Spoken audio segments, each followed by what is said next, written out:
My name is Sarah Mitchell. I'm 34 years old and I live in a studio apartment on the east side of Rochester, New York, about 20 minutes from the house I grew up in, the house I just finished paying for. I was sitting at my kitchen table when everything changed. It was a Tuesday evening in late May, the kind of spring night when the windows stay open and you can hear kids playing basketball in the parking lot below. I had my laptop open staring at a PDF that had arrived in my email an hour earlier. Mortgage account number 847392, MTG, current balance, $0 iron, status paid in full 5 years, 247 wire transfers, $680,000. All of it pulled from my checking account in chunks that ranged from $1,500 to $4,000, depending on what I could squeeze out that month. I'd tracked every single payment in a spreadsheet that now lived in a folder on my desktop labeled Family. I should have felt something big. Relief, maybe. Pride. Instead, I just felt tired. The phone rang while I was still staring at those zeros. Dad's name lit up my screen. For a second, I smiled. This was it, the moment I'd been imagining for 5 years. He'd seen the final statement. He was calling to thank me, or maybe to say he was proud. Maybe he'd even apologize for not being able to keep up with the payments himself. I picked up. "Hey, Dad?" "Sarah." His voice had that clipped tone he used when he was annoyed about something. No greeting, no warmth. "I know you paid off the mortgage." My chest tightened. "Yeah, the final payment cleared yesterday. I just got all of it," he continued like I hadn't spoken. "You paid the whole thing." I waited. This was where the thank you would come, where he'd acknowledge what the last 5 years had cost me. "Your mother and I have decided to gift the house to Jake as his graduation present." The words didn't land right away. They hung in the air between us, nonsensical, like he'd suddenly started speaking another language. "What? He's graduating next week. We're throwing him a party. Big celebration. The house will be his. It's what he needs right now, Sarah. A good start."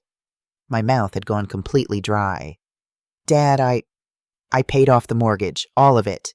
You just said, and we're very grateful." He cut in his tone, shifting to that practiced patience he used when he thought I was being difficult. "But this is what's best for the family. Jake needs support right now. You've got your career, your own place. You're doing fine." I couldn't form words. My brain was trying to process what he was saying, trying to find the logic in it, the piece I must be missing. "You're not invited to the party, by the way." That one hit like a slap. But I don't want you bringing your attitude into his big day. You've got a way of making everything about yourself, Sarah, and I won't have you ruining this for him. He deserves better than that." I stared at the wall across from me, at the pale square where a picture frame used to hang. The phone felt too heavy in my hand. "Are you serious right now?" "I'm serious about family," he said. "Real family supports each other. They're happy for each other. Maybe if you understood that we wouldn't be having this conversation." The line went dead. I sat there listening to the silence where his voice had been my thumb still pressed against the screen. Outside, someone scored a basket and whooped. A car horn honked twice. Normal sounds from a normal evening in a world that had just tilted sideways. The mortgage statement was still open on my laptop. Sarah toned. Paid in full. By me. I picked up my phone again and scrolled to another name. My finger hovered over the call button for a long moment before I pressed it. "Sarah," Uncle Robert's voice was warm, concerned. "Everything okay?" "Uncle Robert," I said quietly. "Remember that trust document you helped my parents set up 5 years ago? The one that was supposed to protect the house?" "Of course. Why?" I took a breath. "You want to tell them what it actually says, or should I?" The thing about being the responsible child is that nobody notices when it starts. It just becomes who you are so gradually that you don't realize you're building a role you'll be stuck in for the rest of your life. I grew up in a 2-story colonial on Elmwood Avenue, the kind of neighborhood where everyone knows everyone, and the houses all look vaguely similar: vinyl siding, small front porches, driveways that barely fit 2 cars. Ours had dark green shutters that Dad repainted every few years, and a maple tree in the front yard that dropped helicopters all over the lawn every spring. My dad, Tom Mitchell, owned Mitchell's Auto Repair on the edge of town. It was the kind of place that survived on word of mouth and regular customers who'd been bringing their cars there for decades.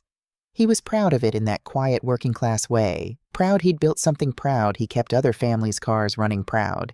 He'd never had to work for anyone else. At home, though, most of his pride got directed at my little brother. Jake was 6 years younger than me, which meant that by the time he was old enough to do anything interesting, I was already the teenager who had everything figured out. At least that's how they treated it. Jake was the baby, the one who needed help, needed guidance, needed opportunities. I was the one who would be fine no matter what.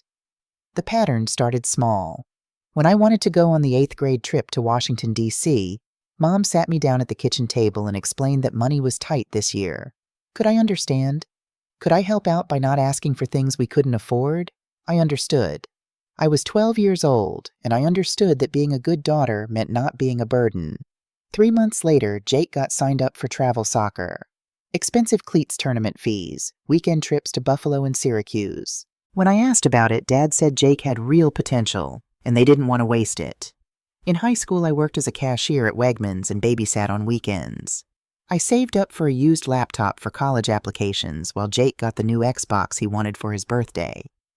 When it was time for me to get my license, they handed me the keys to Grandma's old Buick, a boat of a car that smelled like mothballs and burned oil.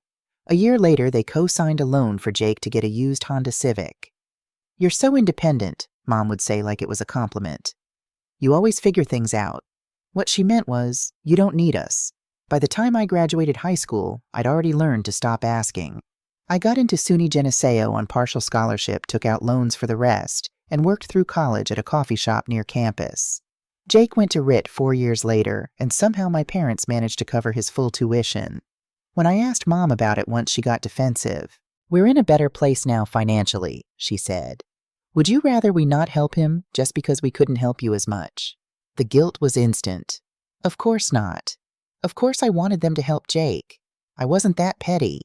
Except late at night, alone in my dorm room, I did the math.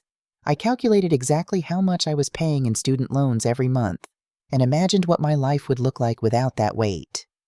I felt angry. Then I felt guilty for feeling angry. Then I felt angry about feeling guilty. That cycle became so familiar I stopped noticing it was there. After college, I got a job as a junior accountant at a mid-sized firm in Rochester. The pay wasn't great, but it was steady. I rented a 1-bedroom apartment that was too expensive, drove the same old Buick until it finally died, then bought another used car in cash. I ate a lot of pasta and froze leftovers and told myself this was what building a life looked like. Meanwhile, back on Elmwood Avenue, things were getting worse. Dad's shop started bleeding customers.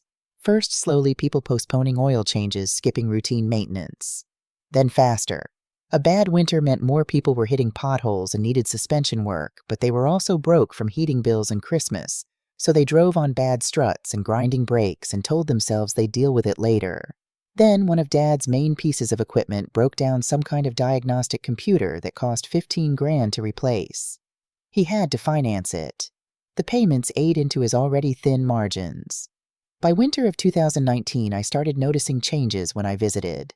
Mom was quieter. Dad was shorter-tempered. The heat in the house was set lower than I remembered. Small things that added up to something bigger. I was there for Sunday dinner in January when I opened the wrong drawer in the kitchen looking for a serving spoon. Inside was a stack of envelopes, maybe 30 of them all with the same return address. First Niagara Bank, Mortgage Services.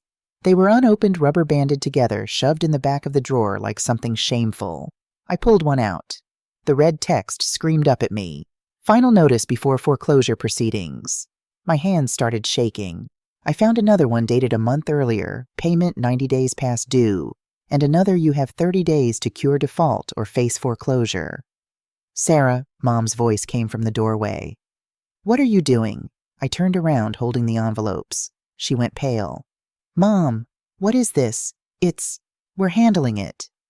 You're 3 months behind on the mortgage. These are foreclosure notices." She stepped into the kitchen and shut the door, even though Dad and Jake were in the living room watching football. "We had a bad year. Your father's business. It's been slow. We're going to catch up.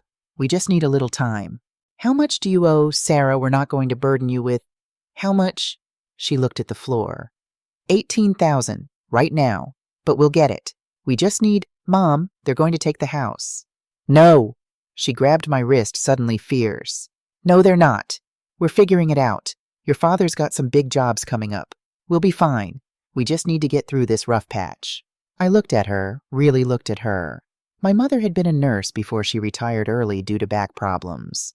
She'd always been the organized one, the one who paid bills on time and balanced the checkbook. Seeing her like this, desperate and scared and lying to herself about how bad things were, made something crack open in my chest. "Let me help," I said. "Absolutely not." "Mom, no, Sarah.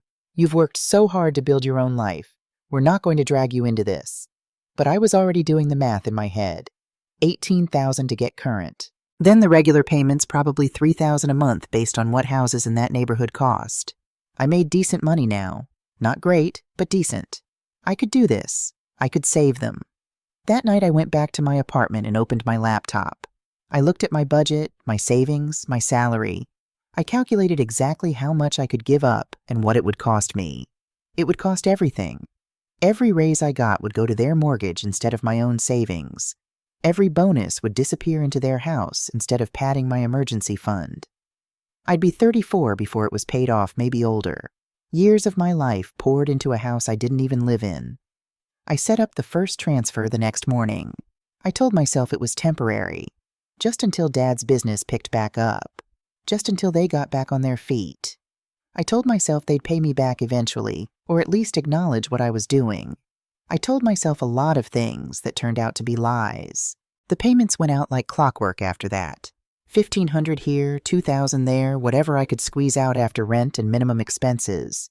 I stopped going out with coworkers, stopped buying new clothes, stopped thinking about vacations or saving for a house of my own. At first, I updated my parents every time I sent a payment. "Just sent this month's mortgage payment," I'd text Mom. "Account should be caught up now."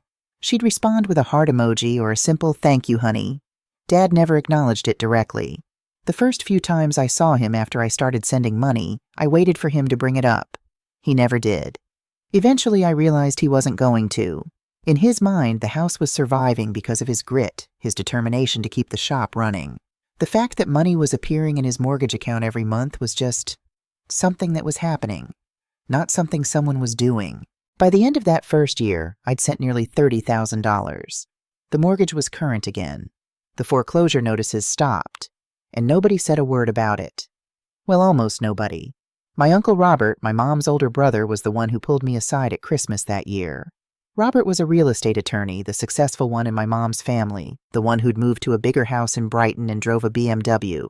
He'd always been kind to me in that distant uncle way where he'd ask about school and slip me $20 for good grades. "Sarah," he said, cornering me in the hallway while everyone else was in the living room opening presents.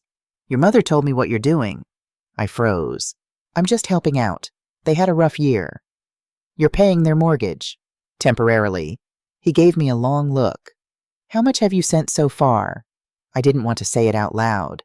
Saying it out loud made it real. "About 30,000. His jaw tightened. "Sarah, listen to me carefully. If you're going to do this and I can't stop you, even though I think it's a terrible idea, you need protection. Protection, legal protection. A trust. Documentation showing you're not just gifting them money. Otherwise," he shook his head. "Otherwise, you're volunteering to save a house you have no claim to. Do you understand what I'm saying?" I did, but I also didn't want to. "They wouldn't. They're my parents." "Exactly. Which is why you're doing this." But Sarah money does strange things to families. I've seen it 1,000 times in my practice. People you think you know become different people when real estate and debt are involved. He convinced me to let him set up a trust. A week later, I sat in my parents' dining room while he walked them through papers that I barely understood. Something about a living trust, co-beneficiaries conditions for transfer of ownership. My dad's face was tight the whole time, embarrassed to have his big-shot brother-in-law involved in his finances. "This protects everyone," Robert said calmly. "If Sarah is going to help with the mortgage, this ensures the house stays in the family no matter what happens. But it also ensures Sarah's interest is protected if she's contributing to the equity." "I'm not trying to take your house," I said quickly. "Of course not," Robert said. "But you're putting your money into it. That matters legally." They signed. I signed. The papers went into a folder that I shoved in my closet and tried to forget about. For 5 years, I kept paying. Every month. Sometimes I had to stretch the payment across 2 paychecks. Sometimes I had to skip buying groceries and live on whatever was in my freezer. Once my car needed a new transmission and I had to put it on a credit card because I'd already sent that month's mortgage payment. Dad's business never picked back up. Not really. There were good months, sure, but never enough good months in a row. Mom got a part-time job at Walgreens, but her back made standing for long shifts difficult. Jake coasted through college-switched majors 3 times, graduated with a degree in marketing and no clear job prospects. And I kept paying. By year 3, I'd stopped telling them when I sent money. They knew. The mortgage was current, after all. But acknowledging it felt like asking for something, and I'd learned a long time ago not to ask for things. By year 5, I'd convinced myself this was normal. This was what family did. This was love. And then 2 days ago, the final payment cleared. And my father called to tell me they were giving the house to Jake. The conversation with Uncle Robert lasted almost an hour. "They can't do that," he said flatly. "The house is in a trust. You're listed as a co-beneficiary. They'd need your signature to transfer ownership to anyone including Jake." I was sitting on my apartment floor back against the couch, staring at nothing. "He said it's a graduation present." "I don't care if it's a gift from God himself. They can't transfer the property without your consent. That was the entire point of the trust, Sarah. Did you read the papers I had you sign?" 5 years ago. Not really." "Well, you should read them now. I'm sending you copies. Check your email in 5 minutes. He paused, and I could hear him breathing on the other end of the line. When he spoke again, his voice was gentler. "Sarah, I need you to understand something. This wasn't an accident. Your father knows about the trust. We went over those papers line by line. He signed them. He knew exactly what he was agreeing to. Then why would he? Because he's betting you won't fight it." The words landed like a punch. I pulled my knees up to my chest. What am I supposed to do? Sue my own father? I don't know, but I know what you shouldn't do, and that's let him steal $680,000 from you. After we hung up, I sat there on the floor until my legs went numb. Then I got up, made coffee I didn't drink, and paced my tiny apartment like a trapped animal. My phone buzzed around 9 p.m. A text from my cousin Emily, my Uncle Robert's daughter. "Emily, hey, Dad told me what happened. Are you okay, Sarah?" "Not really." "Emily, are you going to Jake's party? I hadn't even thought about it." The party. The celebration for Jake, where they'd probably announce the house gift to everyone. Make it official. Make it real. "Sarah, I'm not invited." "Emily." "What, Sarah? Dad said he doesn't want me bringing my attitude to Jake's big day." "Emily, Sarah. Oh my God. I'm so sorry." "Emily, wait. Is it true you paid off their entire mortgage?" I stared at her question. Emily was 31, worked as a financial analyst at a bank downtown. We'd always been friendly, but not particularly close, different ages, different interests. But she was Robert's daughter, which meant she probably knew more than most of the family. "Sarah, yes." "Emily, all of it. The whole $680K, Sarah, yes." "Emily, and they're giving the house to Jake, Sarah. That's the plan, apparently." 3 dots appeared and disappeared several times. Then my phone rang. "This is insane," Emily said as soon as I picked up. "Sarah, this is actually insane. Do you know how much that house is worth?" "I don't know. 500 something. I looked it up while we were texting. Comparable homes on Elmwood are selling for $676.80. You paid off a house that's worth almost $700,000, and they're just giving it away to Jake." Hearing someone else say it out loud made it sound even worse. "There has to be something we're missing," I said. "There has to be a reason. The reason is they're taking advantage of you. Sarah, I love Aunt Linda, but this is messed up." She paused. "Are you really not going to the party?" "I wasn't invited." "Screw that. You should go. You should walk in there and tell everyone exactly what you did." My stomach clenched at the thought. "I can't do that." "Why not?" "Because it would ruin everything. It would embarrass them. It would make Jake's graduation about me instead of him." I was repeating my father's words, and I knew it, but I couldn't stop. "It would prove I'm the selfish one." "Sarah," Emily's voice was sharp. "Listen to yourself. You spent 5 years and $680,000 keeping their house out of foreclosure, and you're worried about being selfish." I didn't have an answer for that. "I think you should talk to a lawyer," she said. "Not just Dad. Someone who can look at this objectively and tell you what your options are. I don't want to sue my parents. I'm not saying sue them. I'm saying know what your rights are. Knowledge is power, right? At least figure out where you stand legally before you decide what to do. After we hung up, I opened my laptop and pulled up the trust document Uncle Robert had emailed. I'd never actually read it carefully before. It was dense, full of legal language that made my eyes glaze over, but I forced myself through it. There on page 3 in section 4.2, in the event of transfer or sale of the property, all co-beneficiaries must provide written consent. Primary beneficiary status shall be determined by proportional financial contribution to mortgage satisfaction. And there on page 7, a list of beneficiaries. Thomas R. Mitchell, Linda J. A. Mitchell, Sarah E. Mitchell. Jake's name didn't appear anywhere. I read it 3 times to be sure. Then I sat back and stared at my ceiling. They couldn't give the house to Jake. Not legally.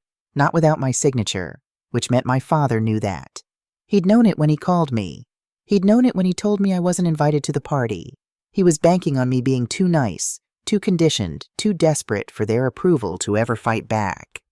I picked up my phone and Googled real estate attorney Rochester NY. Michael Carter's office was in a renovated brownstone downtown, the kind of place with exposed brick and modern furniture that tried to look casual, but probably cost a fortune.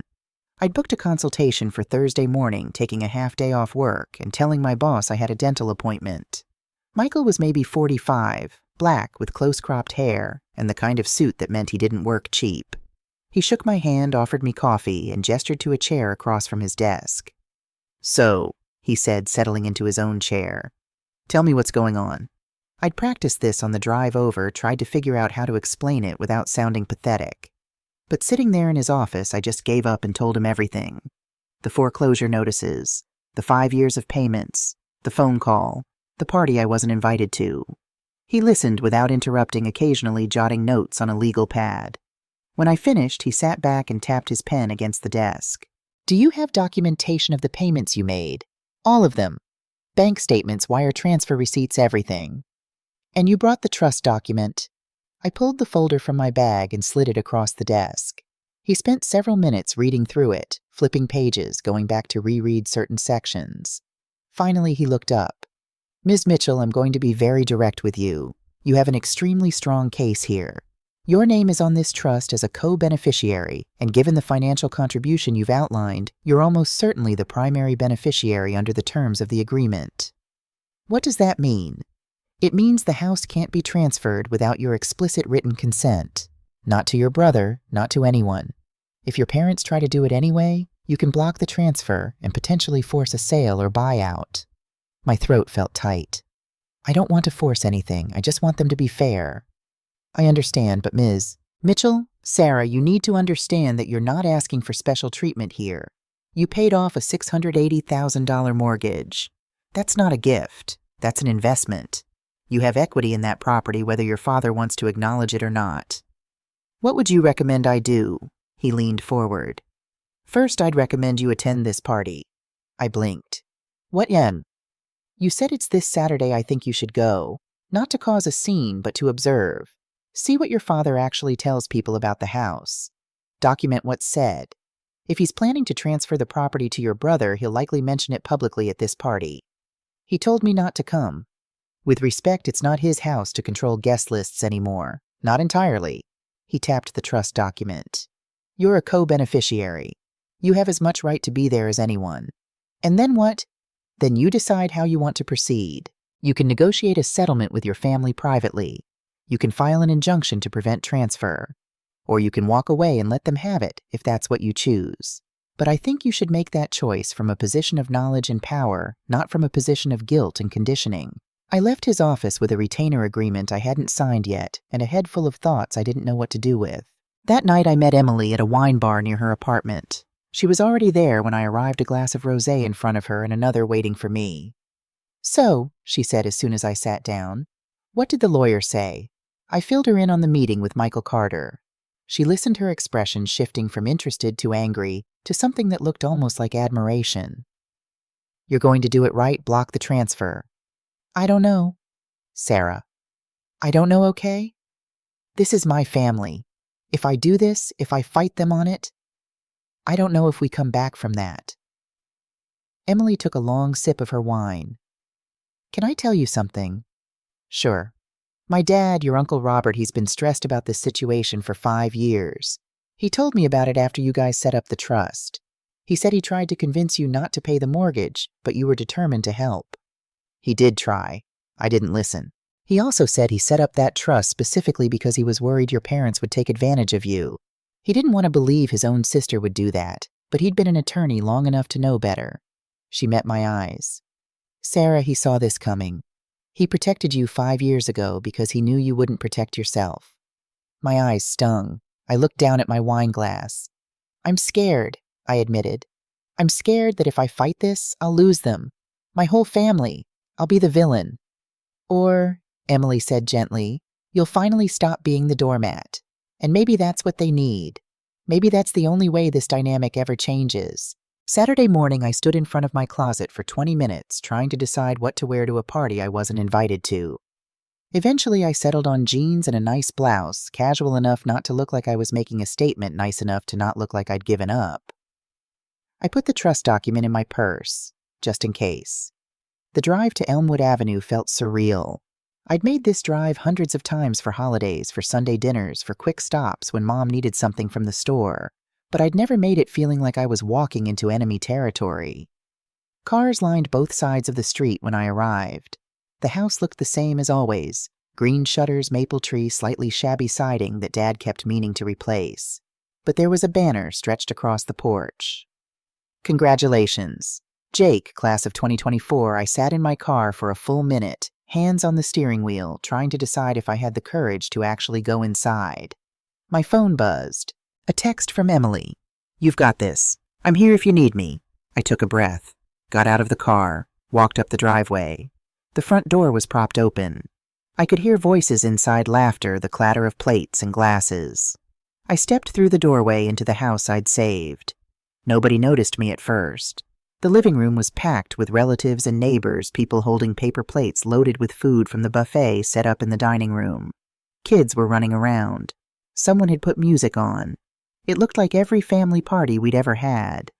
Then my Aunt Carol spotted me. Her face went slack with surprise. Sarah, I didn't think you were coming. The conversation around us stuttered and stopped. Heads turned. I felt 20 pairs of eyes land on me at once. My mother appeared from the kitchen carrying a tray of deviled eggs. When she saw me, she nearly dropped it. Sarah, what are you doing here? It's Jake's graduation party, I said, keeping my voice level. I wanted to congratulate him. Your father said, I know what Dad said. I looked around the room. Some people had gone back to their conversations, but others were still watching. Where is he? Out back with the grill. Sarah, maybe you should. But I was already walking through the house, through the kitchen where I'd found those foreclosure notices 5 years ago, out the back door onto the deck where my father stood with a spatula in one hand and a beer in the other, telling some story to my Uncle Dave. He saw me and stopped mid-sentence. Sarah. Hi, Dad. We stared at each other. Uncle Dave looked between us, sensing the tension, and mumbled something about getting another drink before disappearing inside. I told you not to come, Dad said quietly. I know. I came anyway. His jaw tightened. This isn't the time or place for whatever you think needs to be said. I didn't come to cause a scene. I came to see my brother graduate. That's all. Is it? I met his eyes. Unless you'd like to make it about something else. We stood there in a silent standoff. Finally, he turned back to the grill, flipping burgers with more force than necessary. Fine, you're here. But I'm warning you, Sarah, this is Jake's day. Don't you dare ruin it for him. I went back inside without responding. The party continued around me. I found Jake eventually surrounded by friends I didn't recognize, laughing at something someone had said. When he saw me, the laugh died on his face. Sarah, hey. Hey, congratulations. Thanks. He shifted uncomfortably. I didn't know you were coming. Neither did I. One of his friends said something to him, and he turned away, pulled back into their conversation. I stood there for a moment, invisible even in the middle of a crowded room, before walking away. I ended up in the kitchen with Aunt Carol and a couple of other relatives I vaguely recognized. They were talking about Jake's plans for after graduation, where he might work, whether he'd stay in Rochester. Such a smart boy, one of them said. Linda and Tom must be so proud. They are, Carol agreed. And giving him this house. What a wonderful graduation gift. He's so lucky. My hands clenched around my paper cup. What a great way to set him up for success, someone else chimed in. I wish my parents had done something like that for me. I excused myself and went to the bathroom, locked the door, sat on the edge of the tub and tried to breathe. This was a mistake. Coming here was a mistake. Emily was wrong. I couldn't do this. I couldn't stand up to my father in front of the entire family. I couldn't make a scene. That would make me the villain, the selfish daughter who couldn't just be happy for her brother. I pulled out my phone to text Emily that I was leaving. But before I could type anything, I heard my father's voice from the living room loud enough to cut through all the other conversations. Can everyone gather around for a minute? I want to say a few words. I stood up, opened the bathroom door, moved to the hallway where I could see into the living room without being obvious about it. Dad was standing by the fireplace, Mom next to him, Jake slightly behind them, looking embarrassed but pleased.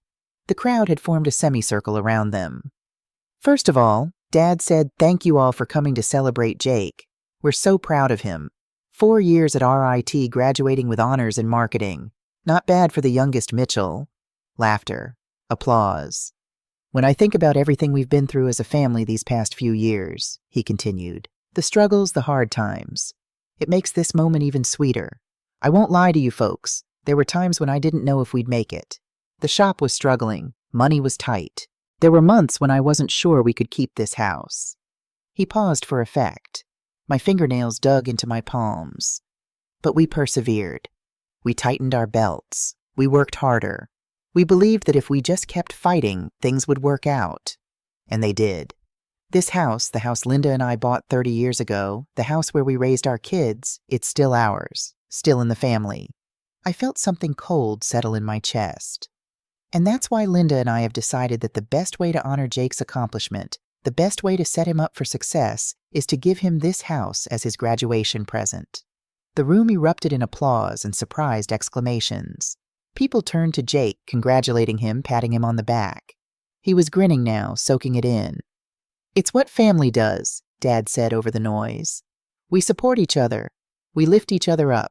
This house will be Jake's foundation for building his own life, just like it was ours." More applause. Someone whistled. I stood in the hallway watching my father accept congratulations for saving a house he hadn't saved, listening to him tell a story that had written me out completely. Not once had he mentioned my name. Not once had he acknowledged where the money had come from. In his version of events, he was the hero, the hard-working father who'd overcome impossible odds through sheer determination. And I didn't exist. My hand was in my purse before I consciously decided to do it. My fingers found the folder with the trust document inside. I could walk away. I could leave right now, drive back to my apartment, let them have their party and their story and their house. I could keep being the invisible daughter, the one who didn't need anything, the one who would figure it out. Or I could make them see me. I walked into the living room. The living room felt smaller suddenly, or maybe I felt bigger. I wasn't sure which. All I knew was that every step toward my father felt like walking through concrete, my heart hammering so hard I could hear it in my ears. "Dad," he turned mid-conversation with someone I didn't recognize. When he saw me standing there, folder in hand, his expression shifted from surprise to something harder. Warning. "Not now, Sarah." "Actually, yes, now." My voice came out steadier than I expected. "Since you're making announcements about the house." The room hadn't gone completely quiet yet. People were still chatting in small groups, getting more food, refilling drinks, but the ones closest to us had started to notice the tension. Mom appeared at Dad's elbow. "Sarah, please. Let's talk about this later." "No." I looked at her, then back at Dad. "You just stood here and told everyone how hard you fought to keep this house, how you persevered, how you tightened your belts and worked harder." "We did," Dad said tersely. "Did you—" I opened the folder. My hands were shaking, but I kept going. "Because I have documentation here that tells a different story." More people were paying attention now. The conversations around us had started to fade. I saw Uncle Robert across the room, straightening up, his face alert. "Sarah, stop this right now." Dad said, his voice low and furious. "This is not the time or place. When is the time? When is it ever going to be the time for you to tell the truth?" I pulled out the first bank statement, the one from 5 years ago. January 2019. The house was 3 months behind on mortgage payments. You were in foreclosure proceedings. We were going through a rough patch. You were about to lose everything. I pulled out another statement. February 2019. I sent $3,000. March I sent another $3,000. April, May, June, every single month for 5 years. The room had gone completely silent now. Even the kids had stopped running around. Mom's face had gone pale. Sarah, please, 247 payments. My voice was getting louder and I couldn't stop it. $680,000. I paid off your entire mortgage, Dad. Every single dollar of it. Not you, me. You offered to help, Dad said, but his voice had lost its certainty. I did help. For 5 years I helped. I gave up vacations. I gave up savings. I gave up any chance at buying my own house because I was too busy saving yours. I looked around at the family members staring at us. And 2 days ago, when the final payment cleared, he called me. Want to know what he said? Nobody moved. He told me they were giving the house to Jake as a graduation present, and that I wasn't invited to this party because I might bring my attitude and ruin Jake's big day. I heard someone gasp, saw Aunt Carol's hand fly to her mouth. That's not, Dad started, but Uncle Robert's voice cut through. Is that true, Tom? Robert was moving through the crowd toward us now, his lawyer face on calm but immovable. Did you tell Sarah she couldn't come today? Dad's jaw worked. I suggested that maybe it would be better if... Did you tell her you were giving the house to Jake? It's our house. We can do what we want with it. Actually, Robert said, reaching us, you can't, not without Sarah's signature. The confusion in the room was palpable. People were looking at each other, trying to figure out what was happening. Robert turned to address the crowd. 5 years ago, when Tom and Linda were facing foreclosure, I helped them set up a living trust to protect the property. Sarah is listed as a co-beneficiary in that trust. Any transfer of ownership requires her written consent. That was just a legal technicality, Dad said, but he was backpedaling now. Just paperwork to satisfy the bank. It's a legally binding document that you signed. Robert's voice was firm. And Sarah has been making the mortgage payments ever since. According to the terms of that trust, she's the primary beneficiary based on financial contribution. I saw my father's face go from angry to something else. Something that looked almost like fear. This is family business, he said, looking around the room desperately. This should be private, Mom. You made it public when you announced Jake was getting the house, I said, in front of all these people, without even talking to me first, without even acknowledging what I've done for the last 5 years. Mom was crying now, quiet tears running down her face. Sarah, honey, you don't understand. What don't I understand, Mom? Explain it to me. Explain how it's fair. Explain how it's okay that I paid off your house and you're giving it to Jake like I don't exist. We didn't think you'd mind, she whispered. You're so independent. You've always been fine on your own. Jake needs help. I needed help. The words burst out of me. I needed help all through high school when you paid for Jake's travel soccer but couldn't afford my school trips. I needed help in college when you paid Jake's full tuition, but I had to take out loans. I needed help for the last 5 years when I was eating ramen and skipping doctor's appointments because every spare dollar was going into your mortgage. The room was frozen. I could see faces I'd known my whole life. Aunts, uncles, cousins, neighbors, all staring at me with expressions ranging from shock to pity to discomfort. But I never asked. I continued, my voice breaking. I never complained. I just kept helping because I thought that's what you do for family. I thought if I was good enough, if I helped enough, if I asked for nothing, you'd at least see me. You'd at least acknowledge what I was doing. We do see you, Mom said weakly. No, you don't. You see Jake. You've always seen Jake. I'm just the reliable one, the one who'll figure it out, the one who doesn't need anything. I looked at my father. But I'm also the one who saved your house, and I have the paperwork to prove it. Dad's face had gone red. You think you can hold that over our heads? You think you can use money to... I'm not holding anything over anyone's head. I'm just telling the truth. Finally. I turned to look at Jake, who'd been standing frozen behind our parents this whole time. Congratulations on your graduation, Jake. You deserve to celebrate. But this house isn't Dad's to give you. Not legally, not ethically, and not without talking to me first. Jake's face was a mess of emotions, guilt, anger, confusion. He opened his mouth like he was going to say something, then closed it again. I turned back to the room. I'm sorry for disrupting the party. I didn't want it to be like this. I really didn't. But I couldn't stand here and let him tell that story one more time. The story where he's the hero and I don't exist. I put the papers back in my folder. My hands were still shaking, but I felt oddly calm now. Lighter somehow. Sarah, Uncle Robert said quietly, do you want me to drive you home? I shook my head.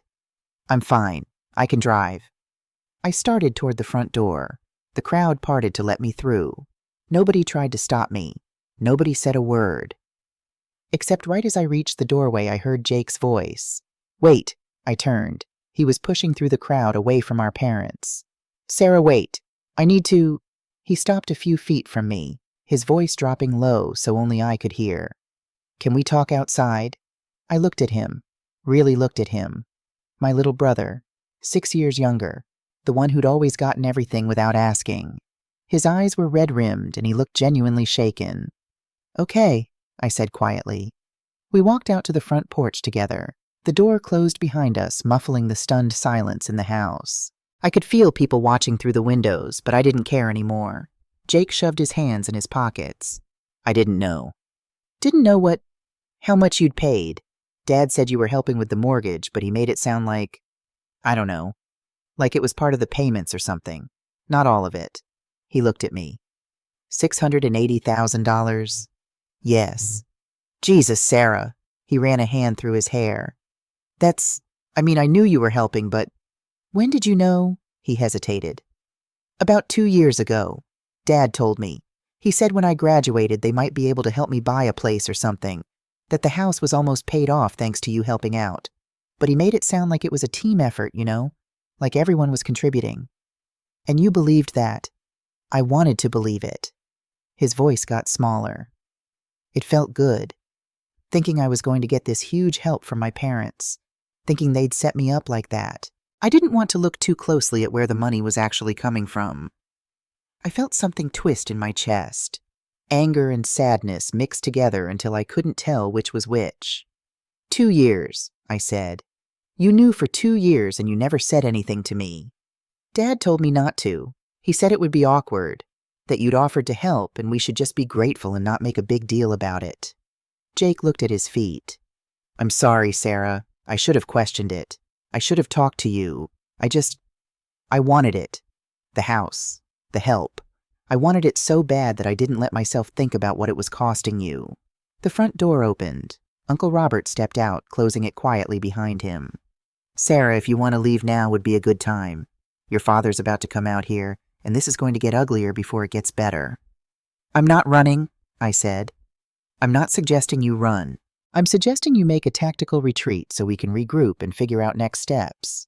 Michael Carter, the attorney you consulted, he gave me his card. He said to call him if anything like this happened. Robert, Dad's voice came from the doorway. He pushed past Robert onto the porch, Mom right behind him. This is a family matter. We don't need lawyers. You needed a lawyer 5 years ago when I set up that trust, Robert said calmly. And Sarah needs one now.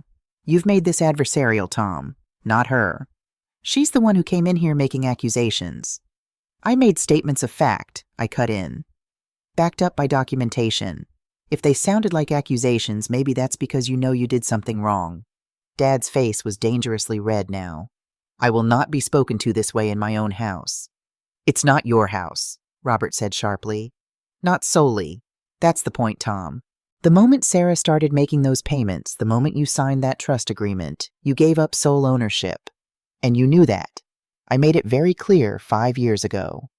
We'll fight this, Dad said. We'll get our own lawyer. Sarah offered that money as a gift. I have 5 years of emails where Mom thanks me for the mortgage payment, I said. Where she calls it the mortgage payment, not a gift. I have text messages. I have documentation of every single transfer with the memo line reading Mitchell Mortgage. Try to claim it was a gift in court. Please, give me a reason. Mom flinched like I'd hit her. Sarah, you're talking about taking us to court. Your own parents. You're talking about stealing $680,000 from me. Your own daughter. My voice cracked. What did you think was going to happen, Mom? Did you think I'd just accept it? Just let you give away the house I saved." "We thought you'd understand," she said, tears streaming down her face now. "We thought you'd want to help your brother." "I have helped my brother. I've helped him his entire life. I helped him when you paid his way through college. I helped him when you bought him a car. I helped him every time you chose his needs over mine because I was independent and would figure it out." I took a shaky breath. "But I'm done helping people who don't even see me." "Sarah," Jake started. "No," I held up a hand. "You knew Jake. For 2 years you knew I was paying for this house, and you let Mom and Dad plan to give it to you anyway. You're not innocent in this." His face crumpled. "I know. You're right. I'm sorry." "Sorry doesn't fix this." Dad stepped forward, his finger jabbing toward me. "You want to tear this family apart over money. That's what matters to you." "Money?" "No," I said quietly. "What matters to me is being valued, being seen, being treated like I'm actually part of this family instead of just a resource to exploit when times are tough." I looked at all 3 of them, Dad, Mom, Jake. "I would have given you anything. I did give you everything, but you couldn't even give me basic respect in return." Uncle Robert put his hand on my shoulder. "Sarah, let's go. Let them sit with this. We'll reconvene when everyone's calmer." "There's nothing to reconvene about," Dad said. "This is our house." "Tom," Robert's voice was sharp enough to cut. "Stop talking. You're making this worse. Sarah has the law on her side. She has documentation on her side. And thanks to your little speech in there, she has witnesses who heard you claim credit for something she did. If you have any sense at all, you'll talk to an attorney before you say another word." Dad's mouth opened and closed. For the first time since I could remember, he had nothing to say. I walked down the porch steps. Robert followed. Behind us, I could hear Mom crying and Jake saying something too quiet to make out. When we got to my car, Robert turned to me. "You okay?" "No." I leaned against the car door, suddenly exhausted. "But I will be." "That took guts, what you did in there." "It felt awful." "I know, but it was necessary. Sarah, they would have kept taking from you forever if you hadn't stood up." He pulled out his phone. "I'm calling Michael Carter. We need to file paperwork first thing Monday morning to protect your interests. Your father's going to lawyer up, and this is going to get messy." I looked back at the house. Through the front window, I could see people moving around the party breaking up. My family's dirty laundry aired in front of everyone we knew. "I just destroyed everything, didn't I?" "No," Robert said firmly. "They destroyed it a long time ago. You just stopped pretending everything was fine." My phone buzzed. A text from Emily. I heard what happened. "Are you okay? Do you need anything?" Then another one from a number I didn't recognize. "Sarah, this is Helen Price from across the street. I've been your parents' neighbor for 30 years. What you did today was brave. If you need someone to talk to or testify to what I've seen, call me." And another from Aunt Carol. "Honey, I had no idea. I'm so sorry. Your father should be ashamed." I stared at the messages, something warm and unexpected blooming in my chest. Not everyone had sided with my parents. Not everyone thought I was the villain. "Sarah," Robert was watching me. "You sure you're okay to drive?" "Yeah." I wiped my eyes. "Yeah, I'm okay." I got in my car and drove away from the house I'd saved, leaving behind the party that had imploded and the family that might never be the same. But for the first time in 5 years, maybe for the first time in my entire life, I felt like I could breathe. The week after the party, I didn't hear from my parents. Not a call, not a text, nothing. The silence was somehow worse than the fighting. But I heard from everyone else. Aunt Carol called twice. My cousin Marcus sent a long email saying he'd always suspected I was carrying more than I let on. 3 different neighbors reached out, including Helen Price, who left a voicemail offering to be a character witness. "If things go that direction, dear." And then there were the other messages. The ones from Mom's side of the family telling me I'd embarrassed everyone, that I'd ruined Jake's graduation, that I was being selfish and vindictive over something that should have stayed private. I read each one, felt the familiar pull of guilt trying to drag me under, and then I deleted them. Emily came over that Sunday with Chinese takeout and a bottle of wine. We sat on my apartment floor, containers spread between us, while I told her everything that had happened after I'd left the party. "Jake knew," she said, shaking her head. "For 2 years. God, Sarah." He apologized. "An apology doesn't give you back $680,000. She stabbed at her low mane. "Are you really going to sue them?" "I don't know. Michael Carter says I should file an injunction at minimum just to prevent them from trying to transfer the house without me, but actually suing them. I took a long drink of wine. That feels like crossing a line I can't uncross. They already crossed it. I know, but they're still my parents. Emily was quiet for a moment. Then she set down her food and looked at me. Can I do something that might be overstepping? What it? Let me look into their finances, officially. I have access to some databases through work and I can run property records, credit reports, that kind of thing, with your permission. Why? Because something's not adding up, Sarah. Your dad was desperate enough 5 years ago to accept your help, desperate enough to let you pay off the entire mortgage. But now he's so eager to give the house away. She shook her head. I've seen this before in my work. When people make irrational decisions about valuable assets, there's usually a reason, usually debt. I thought about it, about whether I wanted to know what else might be hiding under the surface, about whether ignorance might actually be easier. Okay, I said finally. Do it. Michael Carter's office, Monday morning. I'd taken another half day off work, and this time I didn't bother lying about where I was going. I've drafted an injunction, he said, sliding papers across his desk. It prevents your parents from selling, transferring, or encumbering the property without your written consent. We can file this today. How will they find out? They'll be served, probably within 48 hours. I imagined a process server showing up at the house, handing my father legal documents. The look on his face. The way it would confirm that this was real, that I wasn't backing down. Do it, I said. He nodded and pulled up a form on his computer. There's something else we should discuss. Your uncle mentioned that your father might have refinanced the property at some point. I don't know. He never told me. I pulled public records this morning. He refinanced 3 years ago. Took out $85,000 in cash. The number hit me like a punch. $85,000, while I was making mortgage payments. Correct. The refinance added it back to the loan balance, which means you paid it off along with the original mortgage. He turned his monitor so I could see the document. The question is, where did that money go? I have no idea. Well, we're going to find out. Because if he took cash out while you were paying the mortgage under the impression you were paying down the original debt, that's fraud, and it significantly strengthens your position. Emily called me Wednesday night. Sarah, you need to sit down. I was already sitting, but I gripped the arm of my couch anyway. What did you find? Your dad has a gambling problem, a serious one. The words didn't make sense at first. What may? I found credit card debt in his name. About $40,000 across 3 cards, all of it from cash advances at the Seneca Niagara Casino. And when I cross-referenced the dates with the refinance Michael found, the timing matches. He refinanced the house, took out $85,000, and within 6 months, most of it was gone. I felt sick. How do you know it went to gambling? Because $30,000 of it went directly to a debt consolidation company that specializes in casino debt.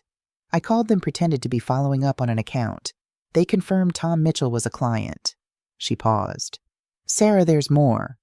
How can there be more? Your mom. She has a CD account with First Niagara. It's been sitting there for 8 years untouched. Current balance is $123,000. I actually laughed, but it came out wrong, almost hysterical. She has $123,000. It's from her mother's estate, her inheritance when your grandmother died, and she never touched it. Not even when you were paying their mortgage. Not even when they were in foreclosure. Why wouldn't she? But I already knew. She was protecting it. For herself. That's my guess. I think she was scared. Scared of your dad's gambling, scared of being old with nothing. So she kept it secret and let you drain yourself dry instead. I sat there in my quiet apartment, phone pressed to my ear, and felt something fundamental shift inside me. This wasn't just favoritism or thoughtlessness anymore. This was calculated. This was choosing to let me sacrifice everything while they kept their safety nets intact. Sarah, you still there? Yeah, I'm here. My voice sounded distant to my own ears. Send me everything you found. I need to see it all. Friday afternoon, my phone rang. Jake's name on the screen. I almost didn't answer, but curiosity won out. Hello. Sarah, can we meet, just you and me, please? I need to talk to you. His voice sounded strained, almost desperate. Against my better judgment, I agreed. We met at a coffee shop on Monroe Avenue, neutral territory, public enough that we couldn't make a scene. He looked terrible. Shadows under his eyes, wrinkled shirt like he hadn't been sleeping. He ordered coffee neither of us touched. "Mom and Dad are freaking out," he said. "They got served with the injunction yesterday. Dad's talking about getting a lawyer and fighting it. Mom's barely leaving her bedroom." "Okay. Sarah, I need to tell you something. Something I should have told you at the party." He took a breath. "I didn't want the house. Not to live in, I mean." I stared at him. The plan was... Jesus, this sounds so bad now. The plan was for them to give it to me, and then I'd sell it. We'd split the money 3 ways. I'd use my share to pay off my student loans and invest in a startup with some friends. The coffee shop noise faded to background static. "You were going to sell the house. Mom and Dad said it was the smartest move. The house is worth like $676.80. My share would have been over $200,000, enough to clear my loans and have seed money for the business." He looked at his hands. "I thought they owned it free and clear. I swear, Sarah, I thought it was theirs to give." "Did you ask where the money came from to pay it off?" His silence was answer enough. "Jake, the injunction I filed. It's not just about stopping the transfer. It's about protecting my investment. $680,000 I put into that house while you were planning to sell it out from under me. I know how it sounds, but I'm not the only one who lied, Sarah." He leaned forward. "Dad's in trouble. Real trouble. He owes money to people who aren't as patient as banks. I know about the gambling." His eyes widened. "How then? I have a lawyer and a cousin who's very good with financial records." I folded my arms. "What people who does he owe?" "I don't know their names, but they've been calling. They came to the shop once. Dad's terrified. He was counting on the house sale to pay them off." Jake's voice dropped. "Sarah, I think they might hurt him if he doesn't pay." I felt that pull again, the old reflex to fix things, to save people, to sacrifice myself. But this time I recognized it for what it was. Manipulation. The same pattern, just a different crisis. "That's not my problem, Jake. He's our father. He's a grown man who made choices. Bad choices. And he had $123,000 sitting in Mom's CD account that he could have used. But instead he let me pay his mortgage while he refinanced to cover his gambling debts. He chose to do that, not me." Jake flinched. "Jake, I didn't know about Mom's money." "Neither did I. But now I do. And you know what that tells me? It tells me that every time they said they couldn't help me, every time they said money was too tight, they were lying. They had money. They just chose not to spend it on me." "Sarah," he looked like he might cry. "What are you going to do?" "I don't know yet. But whatever I do, it's going to be what's best for me. For the first time in my life." I stood up to leave. "My car got repossessed yesterday," he said quietly. I stopped. "The lease. I was 3 months behind. I'd been asking Mom and Dad to help with the payments while I was finishing school, and they were covering it. But after the party, they said they couldn't anymore, so the dealership came and took it." He laughed bitterly. "I don't even have a way to get to job interviews now." I should have felt sorry for him. Maybe part of me did. But a bigger part of me thought, welcome to what the rest of us deal with. Welcome to consequences. "Take the bus," I said. That's what I did all through college. I walked out of the coffee shop and didn't look back. The preliminary hearing was scheduled for 3 weeks later. In the meantime, my parents hired an attorney, some guy named Richard Brennan, who specialized in family law and property disputes. He sent Michael a letter claiming that my payments had been gifts, motivated by familial affection, and that I had no legal claim to the property. Michael's response was swift and brutal. He sent over 5 years of email correspondence where Mom explicitly thanked me for this month's mortgage payment. He included text messages with phrases like, "The bank confirmed they received your payment, and we're all caught up now thanks to you." He attached bank records showing regular transfers with memo lines reading, "Mitchell mortgage payment." Then he added the kicker evidence of the refinance Dad had hidden from me and a demand for full accounting of where that money had gone. Brennan's response was quieter after that. 2 weeks before the hearing, Uncle Robert arranged a mediation. "Before this goes to court," he said, "let's see if we can settle it privately. It'll be cheaper and faster for everyone." The mediation took place in a conference room at a neutral law office. White walls, long table, and comfortable chairs. Michael sat on my left, Uncle Robert on my right. Across from us, Mom, Dad, Jake, and their attorney, Brennan. I hadn't seen my parents since the party. Mom looked smaller, somehow older. Dad wouldn't meet my eyes. The mediator, a woman named Patricia Chen, no relation to Uncle Robert, went over the ground rules. Everyone would have a chance to speak. The goal was resolution, not retribution. Everything said here was confidential. Then she turned to me. Sarah, would you like to start by stating what you hope to achieve from this mediation? I'd practiced this with Michael. Keep it factual. Don't get emotional. State your position clearly. I paid off my parents' mortgage, I said. $680,000 over 5 years. I have documentation of every payment. I was never told about the refinance that added debt back to the loan. I was never consulted about plans to give the house to my brother. And according to the trust agreement, I'm a co-beneficiary on any transfer requires my consent. What I want, I continued, is for the house to be legally recognized as partially mine proportional to my financial contribution, and I want acknowledgement from my parents in writing of what I did for them. Patricia turned to Dad. Mr. Mitchell, your response? Dad shifted in his seat. Brennan leaned over and whispered something to him. Finally, Dad spoke. Sarah's our daughter. She offered to help when we were in a tough spot. We're grateful for that. But that doesn't give her ownership of our house. It was a family helping family, not a business transaction. Did you ever tell Sarah it was a loan? Patricia asked. No, but did you ever promise to pay her back? Not in those terms, but did you inform her when you refinanced the property? Dad's jaw tightened. No. Why not silence? Mr. Mitchell, you took out $85,000 in cash from a refinance while your daughter was making your mortgage payments. Where did that money go? More silence. Then Brennan cut in. My client isn't required to account for how he spent money from his own property. Except it wasn't fully his property at that point, Michael interjected. He'd already entered into a trust agreement that gave Sarah co-beneficiary status. And if the refinance funds went to gambling debts, as we suspect, that's relevant to his credibility and to whether this family is capable of managing the asset. Dad's face went red. That's none of her business.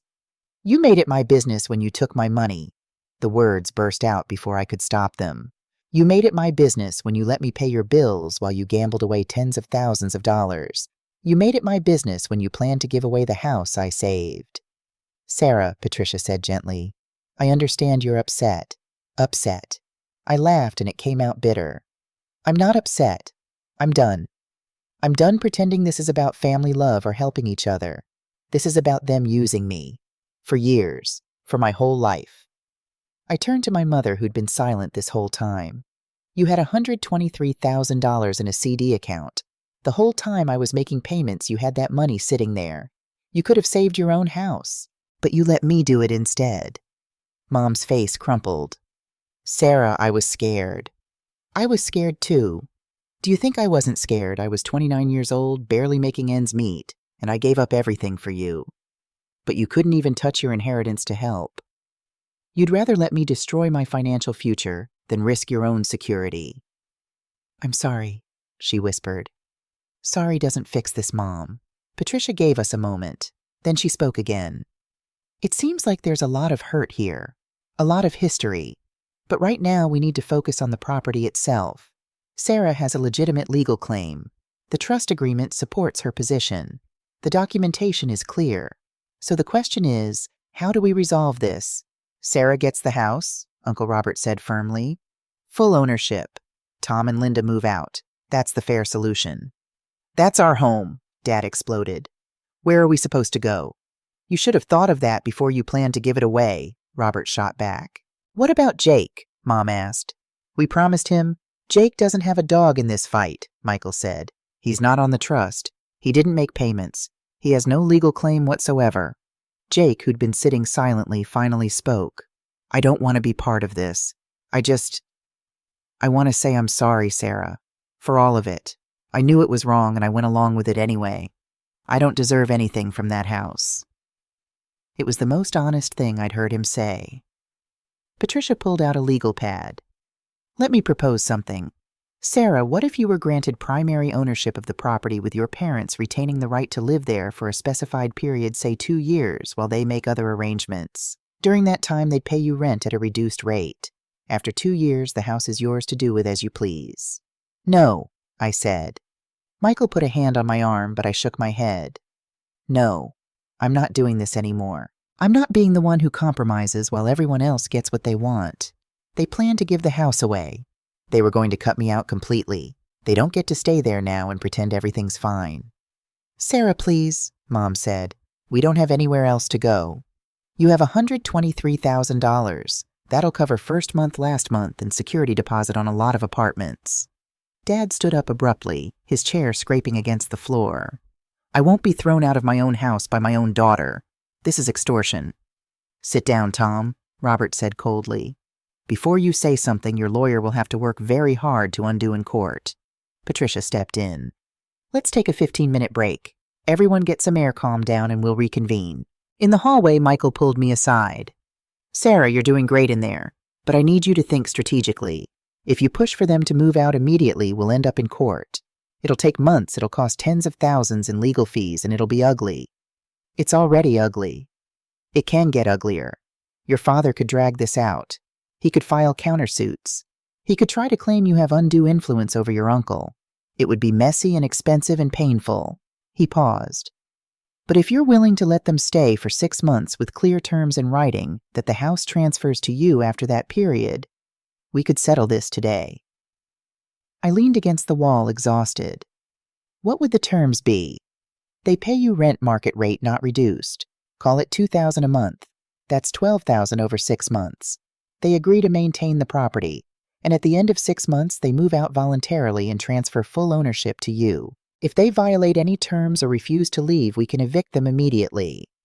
"And Jake gets nothing. He's not part of the agreement." I thought about my parents living in that house for 6 more months, sleeping in their bedroom, eating dinner at the kitchen table, pretending everything was normal while knowing it was all temporary. It felt cruel. It also felt fair.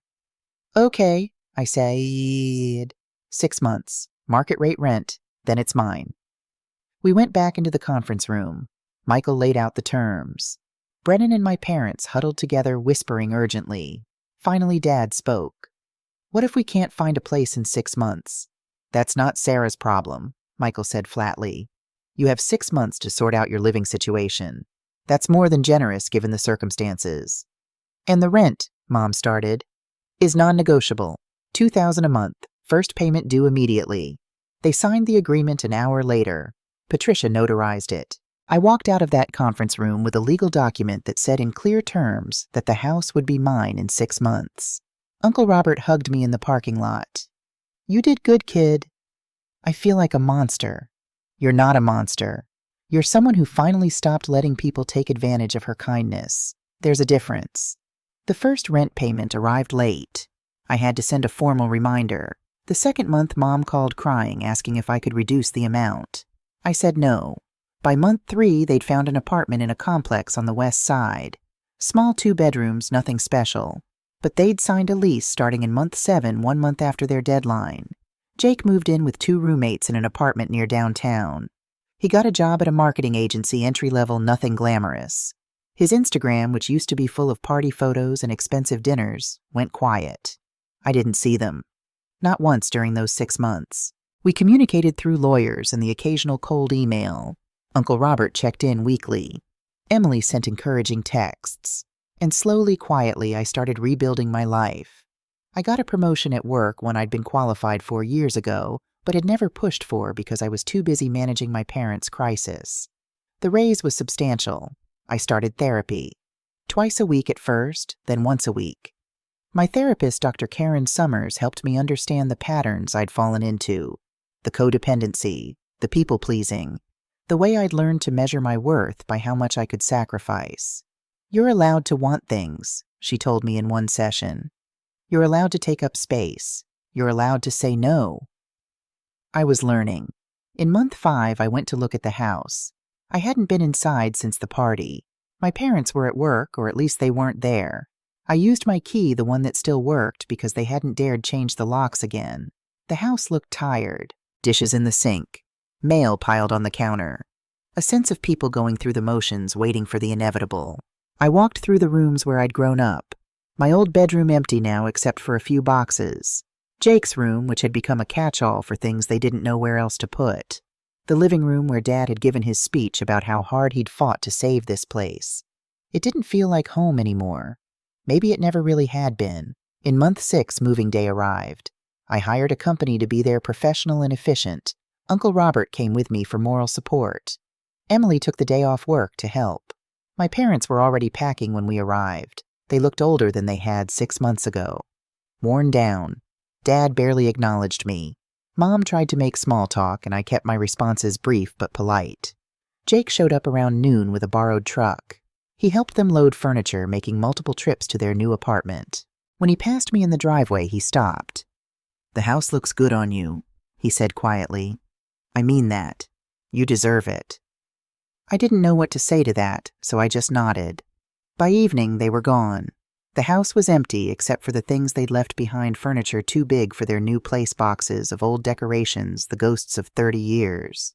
I stood in the living room alone and cried. Not because I was sad, not because I regretted what I'd done, but because it was over. The fighting, the anger, the guilt. All of it finally over. 3 months later, 9 months after the party, I hosted Thanksgiving at the house. Not for my parents, not for Jake, for the people who'd stood by me. Uncle Robert and his wife, Emily and her girlfriend, Helen Price from across the street, a few co-workers who'd become real friends. Even Michael Carter came, attorney-turned-dinner guest. We ate turkey and stuffing and pumpkin pie around the table in the dining room. We told stories and laughed, and nobody once mentioned mortgages or family drama or legal battles. Late in the evening, after most people had left, Uncle Robert found me on the back deck. "How are you doing, really?" I thought about it. About the past year, about everything I'd lost and everything I'd gained. "I'm okay," I said. "Actually, I'm better than okay. I'm good." "You seeing anyone dating?" I laughed.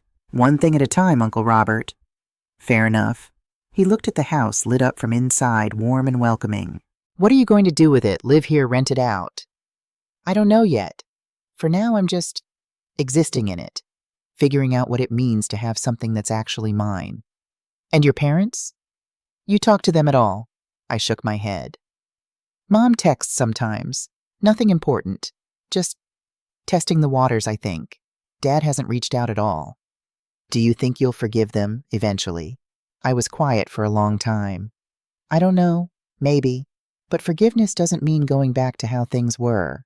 I've learned that in therapy. You can forgive someone and still protect yourself from them. That's wise. It's expensive," I joked. "Therapy's not cheap." He smiled. "Worth every penny, though." Inside, Emily was attempting to teach Michael Carter how to load a dishwasher properly. Someone had put music on. Through the window, I could see Helen Price showing someone photos on her phone, probably of her grandchildren. This, I thought. This is what family should feel like. People who show up. People who see you. People who celebrate your victories instead of resenting them. "Come on," I said to Uncle Robert. "Let's go save your daughter from dishwasher duty before she traumatizes my lawyer." We went inside into the warmth and light and laughter, into the house I'd saved, and the life I was building one choice at a time.